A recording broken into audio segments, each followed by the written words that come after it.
Phosphorus लो हो जाए या हाई हो जाए, दोनों ही कंडीशन बॉडी को लिटरली हिला देती है। बोन्स, मसल्स, नर्व्स तीनों बिगड़ने लगते हैं। आज समझते हैं इसके पीछे का साइंस। फॉस्फोरस एक सिंपल मिनरल नहीं है, ये बॉडी का पावर इंजन पार्ट है।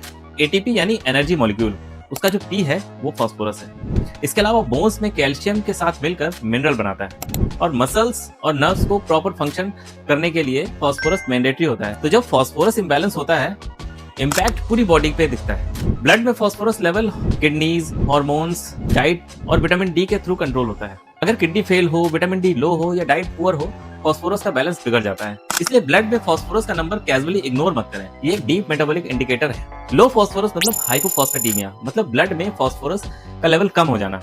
ये कॉमनली होता है सीवियर मालन्यूट्रिशन में, अल्कोहलिज्म में, क्रॉनिक वीकनेस में, रीफीडिंग सिंड्रोम में, अनकंट्रोल्ड डायबिटीज में।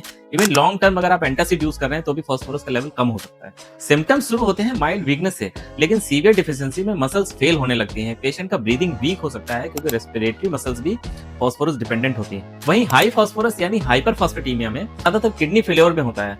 किडनी फॉस्फोरस को फिल्टर नहीं कर पाती तो ब्लड में धीरे धीरे एक्युमुलेट होने लगती है। प्रॉब्लम यहाँ से और डेंजरस होती है। फॉस्फोरस हाई होगा तो कैल्शियम ब्लड से कम होने लगता है। इस कॉम्बिनेशन से बोन वीक होते हैं, फ्रैक्चर्स रिस्क बढ़ जाता है और सॉफ्ट टिश्यू में कैल्शियम डिपॉजिट होने लगता है, यानी skin, muscles, even blood vessels तक हार्ड हो सकती हैं। क्रॉनिक किडनी डिजीज में ये एक मेजर कॉम्प्लिकेशन माना जाता है। फॉस्फोरस को कभी अकेला इंटरप्रेट नहीं करते हैं। कैल्शियम फॉस्फोरस पेयर हमेशा साथ में देखना होता है।